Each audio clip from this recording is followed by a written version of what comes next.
دوستان عزیزم، درود و مهر. امیدوارم حال دلتون عالی باشه. هممون دنبال یه طعم خاصیم که هم ساده باشه و هم به یاد موندنی. ترکیب مرغ و کره و سبزی‌های معطر که با هم یه مزه فوق‌العاده میسازن.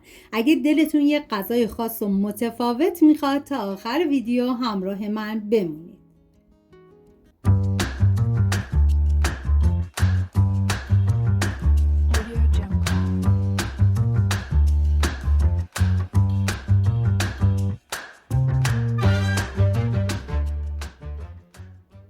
نیاز به 700 گرم مرغ دارین که من ترکیبی از ران و سینه مرغ استفاده کردم. شما به تنهایی میتونید یا از ران مرغ یا از سینه مرغ هم استفاده کنید، ولی به نظر من ترکیب این دو خیلی بهتره. مرغ‌ها رو طبق ویدیو خورد کنید و بعد از خورد کردن مرغ‌ها ریختم داخل یه ظرف. مقداری نمک و زردچوبه بهش اضافه میکنم و 3 قاشق غذاخوری زعفران. هم میزنم تا همه مواد با هم دیگه ترکیب بشن و به مدت 1 ساعت میذارم داخل یخچال. نیاز به 3 عدد پیاز دارین که با استفاده از دنده درشت رنده میکنم. برای این روش پخت پیاز باید حتما رنده بشه. این غذا برای 4 نفر در نظر گرفته شده. شما به اساس تعداد نفرات مواد رو کم یا زیاد کنید. من اندازه ها رو هم در طول ویدیو میگم، هم داخل دیسکریپشن نوشتم. بعد از اینکه پیاز رو رنده کردم میریزم داخل تابه. توی این مرحله اصلا روغن اضافه نمی کنم. زمان میدم تا آب پیاز گرفته بشه و 1 قاشق غذاخوری کره میریزم که اگر برای این روش پخت از کره استفاده بشه طعم مرغ فوق‌العاده خوشمزه تر میکنه. بعد از اینکه پیاز کمی طلایی شد، مرغ‌های مزه‌دار شده رو بهش اضافه میکنم.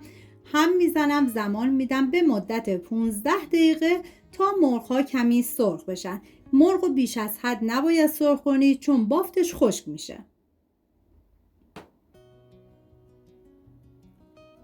نیاز به 2 حب سیر دارین که با استفاده از دنده ریز رنده میکنم. سعی کنید پودر سیر رو جایگزین سیر تازه نکنید. و همچنین نیاز به زنجبیل تازه دارین که رنده شدهش باید 1 قاشق غذاخوری سرپر باشه. بعد از اینکه مرغ‌ها کمی سرخ شد، زنجبیل رنده شده همراه با سیر رنده شده رو بهش اضافه میکنم. هم میزنم و میذارم به مدت 15 ثانیه تفت بخوره. نوبت اضافه کردن ادویه هست، شامل پودر تخم گشنیز، نمک، فلفل سیاه، زردچوبه و ادویه مرغ. هم میزنم میذارم ادویه ها تفت بخورن، عطر ادویه ها آزاد بشه. توی این فاصله میریم سراغ آماده کردن سس. 3 قاشق غذاخوری ماست که من از ماست چکیده استفاده کردم. شما از هر نوع ماستی که دوست داشتین میتونین استفاده کنید.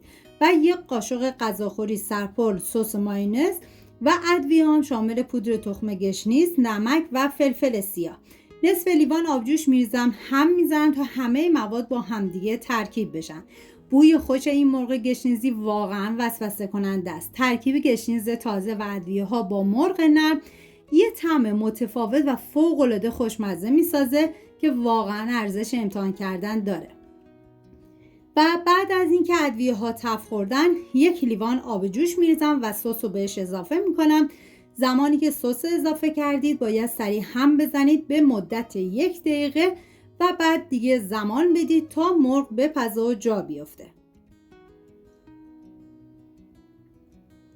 توی این فاصله میریم سراغ گشنیز. نیاز به گشنیز تازه داریم که خورد شدهش باید 6 قاشق غذاخوری باشه. سعی کنید از گشنیز تازه استفاده کنید چون عطر و طعم این غذا رو فوق‌العاده خوشمزه تر میکنه. زمانی که مرغ پخته شد، 1 رو با آخر گشنیز خورد شده رو بهش اضافه میکنم. هم میزنم تا همه مواد با هم مخلوط بشن و 1 ربع دیگه زمان میدم.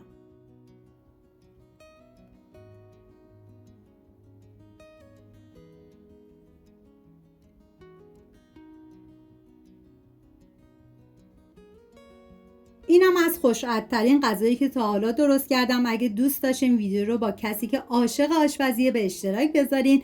منتظر طعم‌های جدید باشید. امیدوارم درست کنین و در کنار خانواده از خوردنش لذت ببرید. سپاس از همراهی همیشگیتون. تا ویدیوی بعدی مراقب خودتون و خوبی‌هاتون باشید. تا یه خوشمزه دیگر، بدرود.